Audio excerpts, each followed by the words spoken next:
ये इस बात का द्योतक है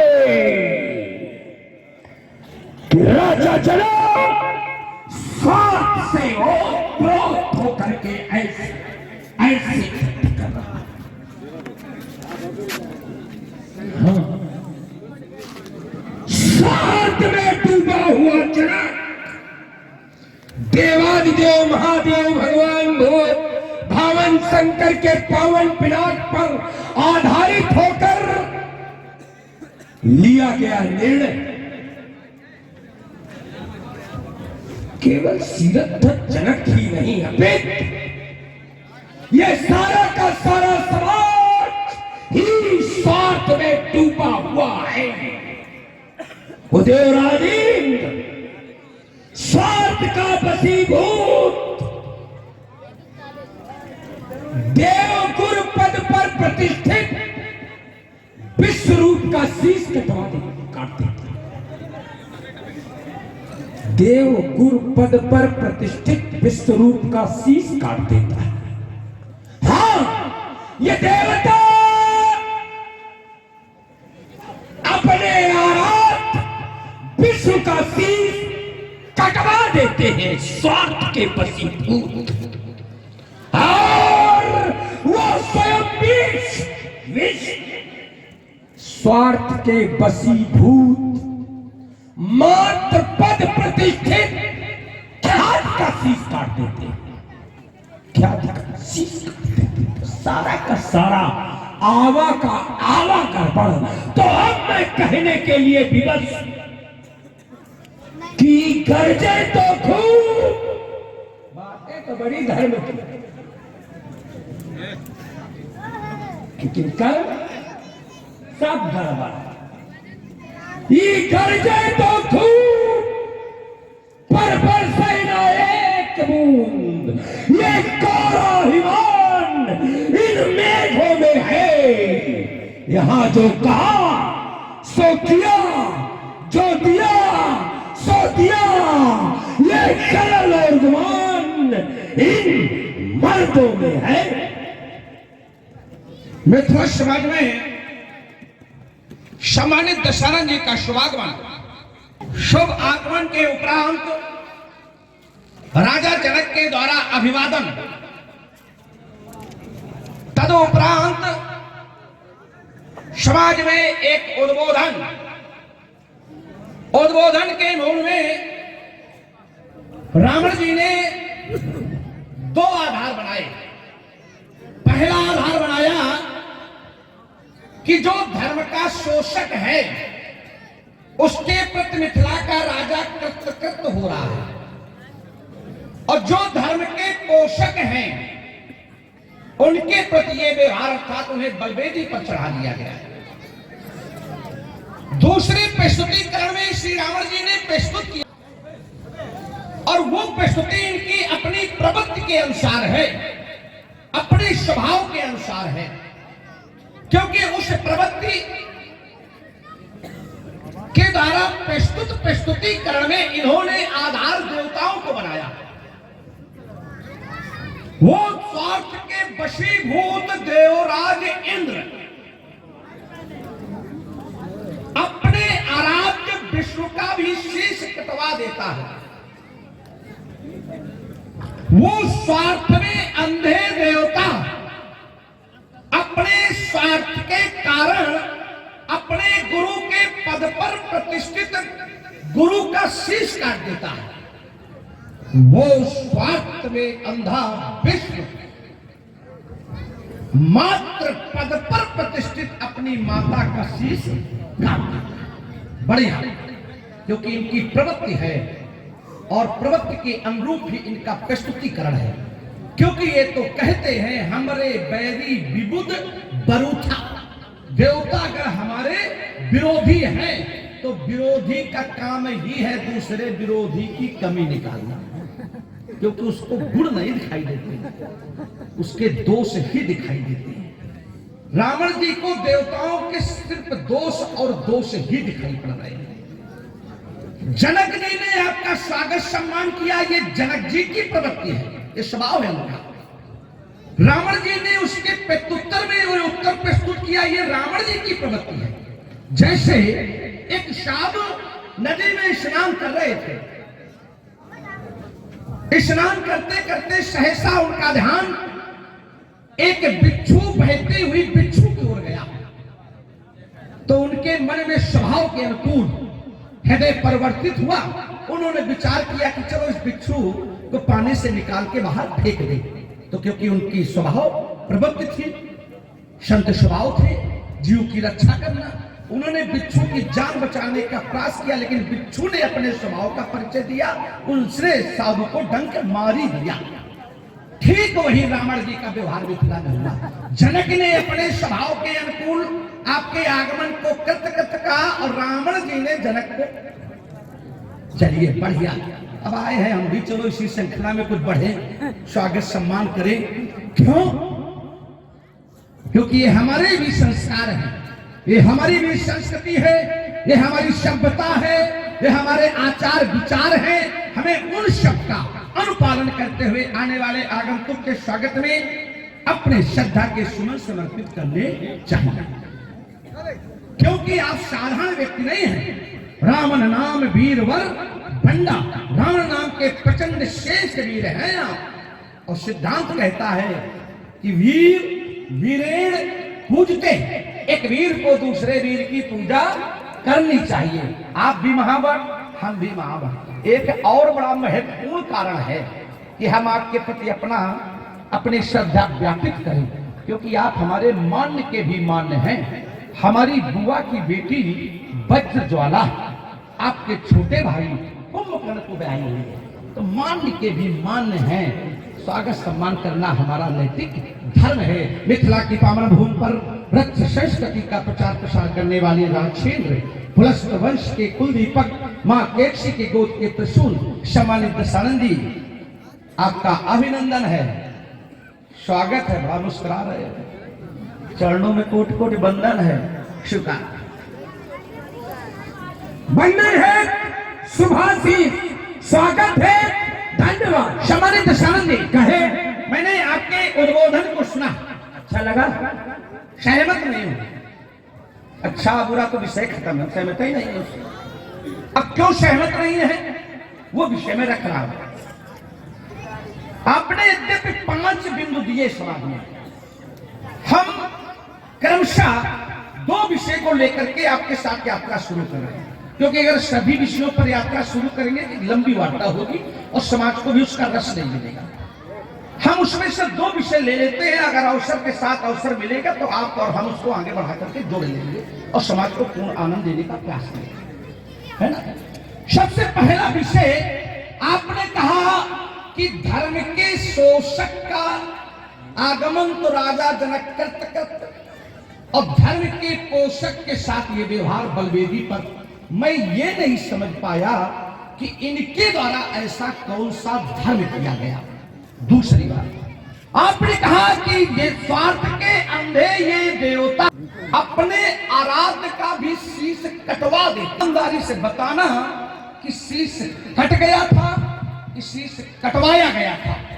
समाज में अपनी बात रखते हुए छोड़ रहा हूं, आपकी समुचित उत्तर की प्रतीक्षा में। शीश कटवाया गया था, यही हमारा आरोप।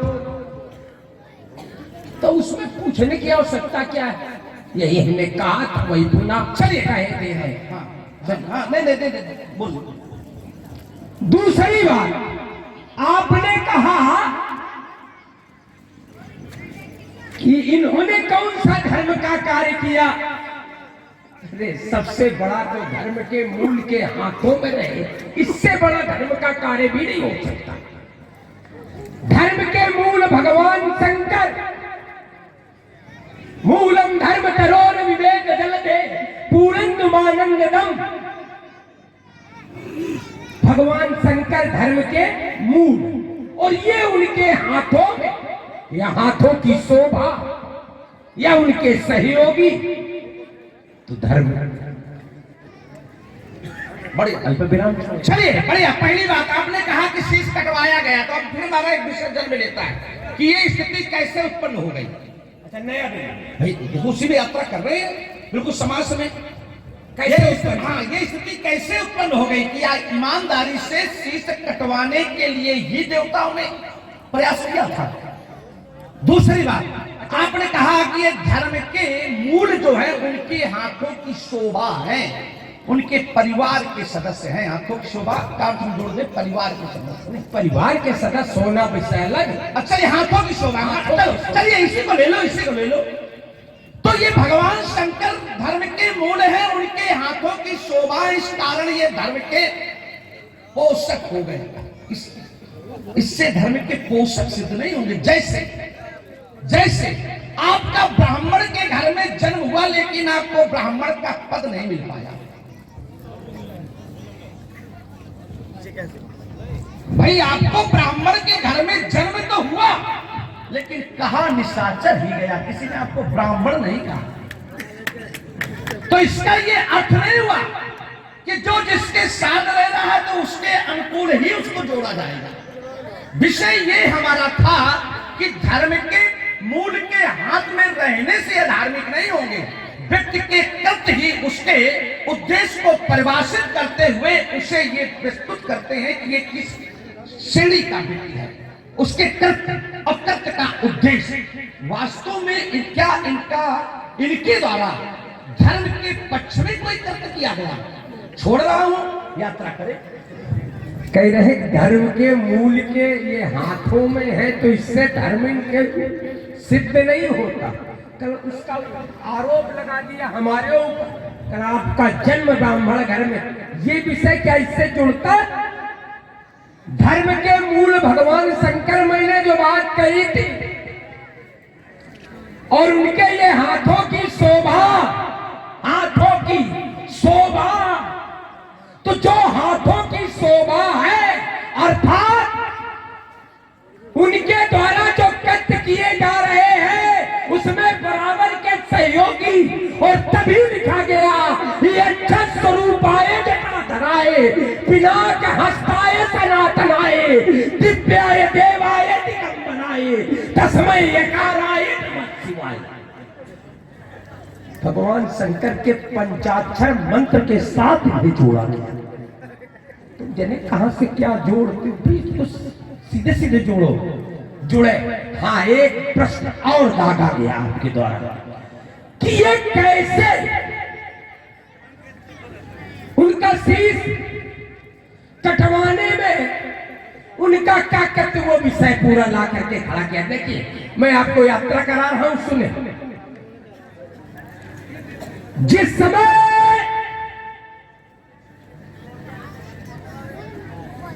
विश्व युद्ध से श्रमित होकर, युद्ध से श्रमित होकर विश्व अपने धनुष पर टेक लेकर सो गए। इस स्थिति में देवता परेशान, इन्हें जगाया कैसे जाए, क्योंकि जब तक विष्णु जागेंगे नहीं तब तक युद्ध जीता नहीं जा सकता। परम देवता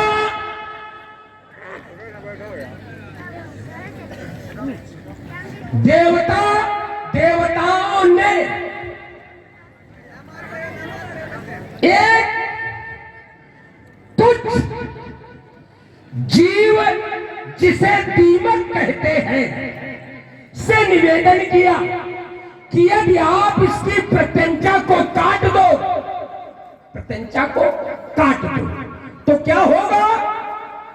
यह धनुष चढ़ा हुआ है, जिस समय प्रत्यंचा काट दी जाएगी तो ये सीधा हो जाएगा।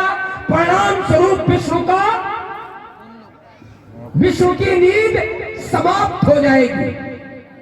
दीमक ने कहा मैं तुच्छ प्राणी इतना तो जानता ही हूं कि किसी को जगाना अधर्म है, तो मैं ये अधर्म क्यों करूं?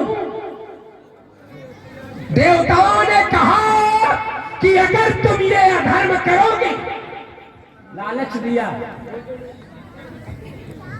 लाल हाँ, ये है हमारे कमेटी के संयोजक ब्रजेश प्रजापति, जो कि बहुत ही अच्छा संवाद चल रहा है। श्री रावणसुर श्री बाणासुर संवाद में प्रसन्न होकर इन्होंने दोनों कलाकारों को 50-50 मुद्राएं भेंट दी हैं। इसी तरह कलाकारों का समर्थन करते रहें। और आप हैं माननीय हमारे कमेटी के अध्यक्ष श्री मनोज चतुर्वेदी जी, इन्होंने 25-25 मुद्राएं दोनों कलाकारों को भेंट दी है। बहुत बहुत धन्यवाद। तो दीमक को प्रलोभन दिया गया, लालच दिया गया कि अगर तुम प्रत्यंचा काट दोगे तो तुम्हें यज्ञ में भाग दिलाया जाएगा। बस आ गए लालच में, दीमक काट दिया, प्रत्यंचा को काटा। प्रत्यंचा चढ़ी हुई प्रत्यंचा जिस समय छूटी तो विष्णु के गले में लपट गई। परिणाम स्वरूप विष्णु का शीश कट गया। काहे कटवाया गया या अपने आप कट गया? कोल कल्पित तुम्हारी ये बात। कपोल कल्पित। अब आगे कि मैं यात्रा करता हूँ, जितना तुम्हारे मतलब का उस यात्रा में था उतना उतना तुमने निकाला और इतने बढ़िया चतुराई के साथ समाज में रखा है। क्या चतुर हो है, इतना चतुर। कपोल कल्पित तुम लोग नहीं नहीं, ऐसा नहीं, उसको अपने मन से जोड़ा जिसमें जो तुमने कहा कि कहा कटवाया गया। नहीं रुका, ये कपोल कल्पित। देखिए देखिए, हमने क्या कहा, कटवाया गया, ये कपोल कल्पित। हम पूरी वार्ता को कपोल कल्पित नहीं करें, कटवाया गया हमने कहा कपोल कल्पित। नहीं तो शब्द प्रयोग नहीं, आप जगह नहीं, फिर जबरदस्ती की बात नहीं। देखिए ये बात जबरदस्ती की नहीं, आपने कहा है कटवाया गया तो हमने कहा कपोल कल्पित। हमने आपकी संपूर्ण वार्ता को कपोल कल्पित नहीं कहा। जो प्रश्न हमसे आपने किया काहे कटवाया गया तो हमने कहा कपोल कल्पित, कटवाया नहीं गया, कट गया। आइए आपने अपने मतलब वाली बोली, पहले जहां से शुरू की थी वहां से हम शुरू करते हैं। आपने कहा कि धर्म के पोषक के, धर्म के जो मूल है, बढ़िया, आपने बहुत प्रमाणित एक साक्ष्य प्रस्तुत किया, बहुत धन्यवाद। लेकिन इससे यह सिद्ध नहीं होता कि इन्होंने धर्म किया। एक शब्द आपने जोड़ा कि धर्म के ये सहयोगी हैं ना, ये धर्म के मूल के माध्यम हैं, सहयोगी नहीं है। जब जब धर्म की स्थापना के लिए या धर्म की स्थापना के लिए भगवान शंकर को आवश्यकता पड़ी तो इनको माध्यम बनाया है, सहयोगी नहीं बनाया है। और शायद रावण जी सहयोगी और माध्यम में अंतर होता है, या तो फिर आप अंतर नहीं समझ पा रहे हैं। जैसे सीमा पर कोई सैनिक राष्ट्र की रक्षा के लिए अस्त्र शस्त्र का प्रयोग करते हुए विरोधी पक्ष के सैनिक को मार दे तो अस्त्र शस्त्र उसके सहयोगी कहलाएंगे कि माध्यम कहलाएंगे? क्या कहा जाएगा कि अस्त्र शस्त्र के माध्यम से, अमुक अस्त्र से विरोधी को परास्त किया गया। यह नहीं कहा जाएगा कि अमुक अस्त्र के सहयोग से विरोधी को परास्त किया गया। क्या कहा जाएगा कि अमुक अस्त्र से विरोधी को मारा गया, अमुक अस्त्र की वार से विरोधी भाग गया। तो इसका मतलब ये माध्यम होते, सहयोगी नहीं होते। अस्त्र शस्त्र सहयोगी नहीं होते, माध्यम होते। दूसरी बात आपने रखी कि दीमक को बुलाया गया, किसने बुलाया? देवताओं ने बुलाया ना। जिस समय हैग्रीव से युद्ध हो रहा था, मैं पूरी बात जोड़े दे रहा हूं, भगवान विष्णु का हैग्रीव से युद्ध हो रहा था। उस हैग्रीव के युद्ध में भगवान विष्णु युद्ध करते करते श्रमित हो गए। परिणाम स्वरूप अपने श्रम के निवारण के लिए वो धनुष के सहारे एट लेकर के बैठ गए। परिणाम अत्यधिक श्रमित होने के कारण वो सो गए। जब सो गए सभी देवता परेशान हुए कि अब इनको जगावे कौन? कौन भगवान विष्णु को जगावे? क्योंकि किसी भी सोते व्यक्ति को जगाना अधर्म है। किसी भी सोते व्यक्ति को जगाना ये अधर्म है। शास्त्र कहते हैं कि अधर्म है।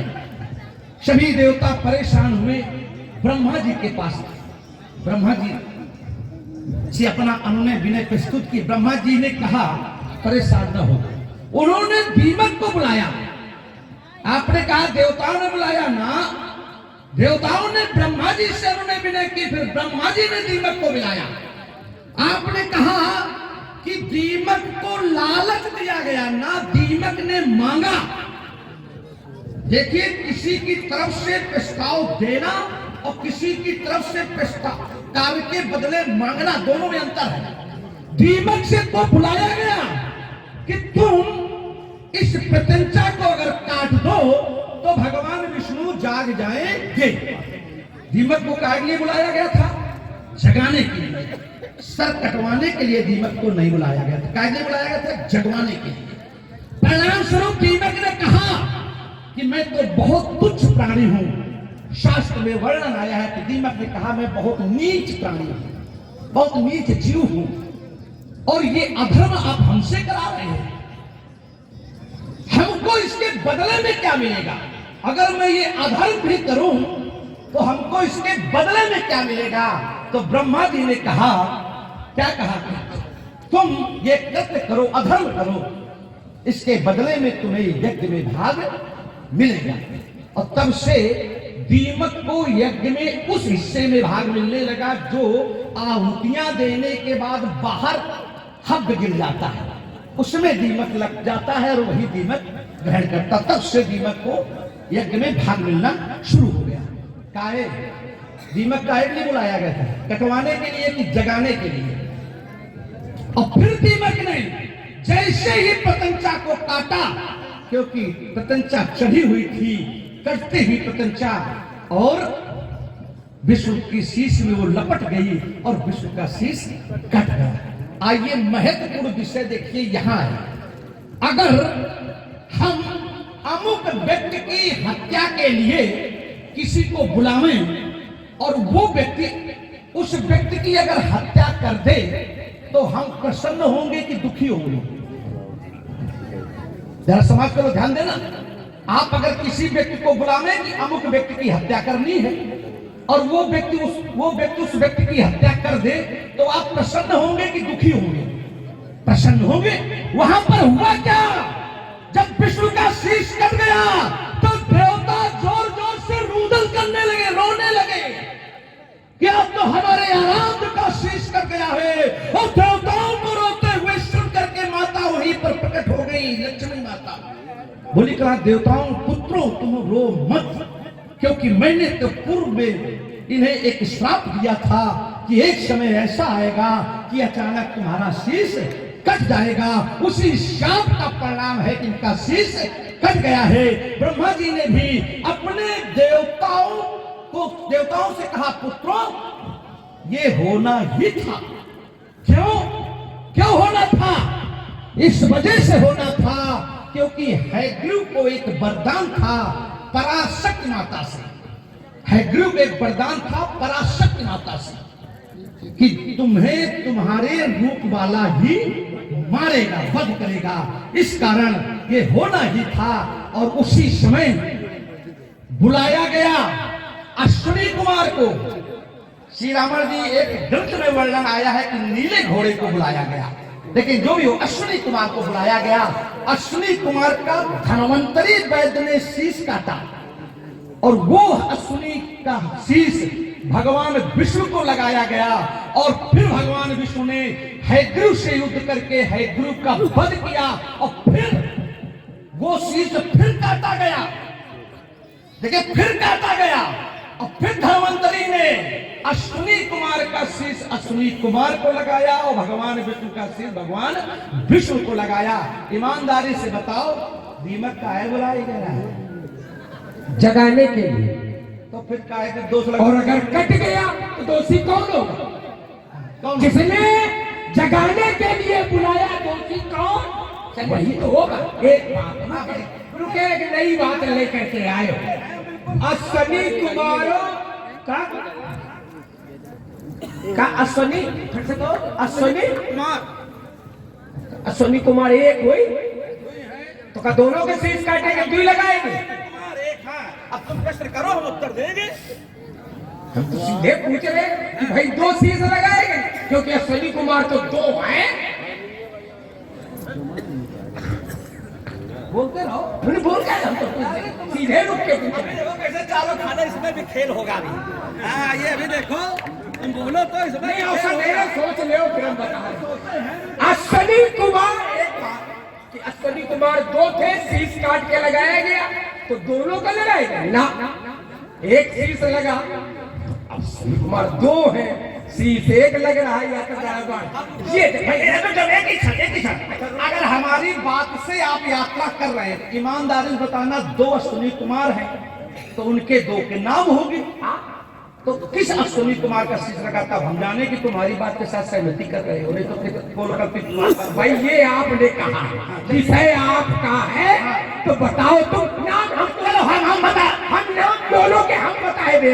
एक प्रश्न तुम्हारा ये है तो उस प्रश्न का उत्तर हम कर रहे कि उन दोनों का नाम क्या था। ऐसा थोड़ा ना कि निकल जाओगे। तुम्हारे सरल नहीं है। चला भाई देखो, हाँ, बहुत सरल नहीं है। तुम्हारी लंबी वार्ता बड़ी लंबी। तुम्हारी भी इससे लंबी थी। हमने तो उसी वार्ता में तुमने जितना माठा भाया था, केवल हमने उसे ठीक किया है, नवनीत उसका निकाला है। तुमने तो जबरदस्ती वाला काम किया था। लाओ बढ़िया जोड़ के लाओ कुछ। हमने दो नाम, अश्विनी कुमार दो, और शीश काट के एक लगाएंगे तो फिर कौन किसका लगाएंगे। दो है नाम, मैं बता दे रहा हूं, नासक और दस्त, ये दो नाम है उन अश्विनी कुमारों के। धन्यवाद आपको, कोट कोट साधुवाद। बस आप जैसे लोग होते इसलिए अच्छा लगता है कि अगर अच्छी बात आवे तो स्वीकारो, साधुवाद। हाँ, आपने कहा कि प्रलोभन नहीं दिया गया। अच्छा, क्या दिया गया? ये यज्ञ में भाग दिया गया, ये प्रलोभन नहीं। क्या कहा जाए? अरे सीधे घूस है, घूस। तुम ये करते हो तो हम ये कर देंगे। क्या है ये? ऐसा बढ़िया क्या समाज को गुमराह कर, क्या कह रहे थे, कपोल कल्पित। शब्द भी कपोल कल्पित होता। शब्द कहा बिल्कुल वो तो विषय चूंकि तुम जैसे लाए थे वैसे कल लाई थी हमारी। हाँ, कपोल कल्पित। कपोल कल्पित क्या होता? कथानक। कोई कथानक अगर जबरदस्ती लगाया जाए वो कपोल कल्पित होता। शब्द कभी कपोल कल्पित नहीं होता। शब्द गलत हो सकता है, अशुद्ध हो सकता है, तद्भव हो सकता है, तत्सम हो सकता है। ये शब्द के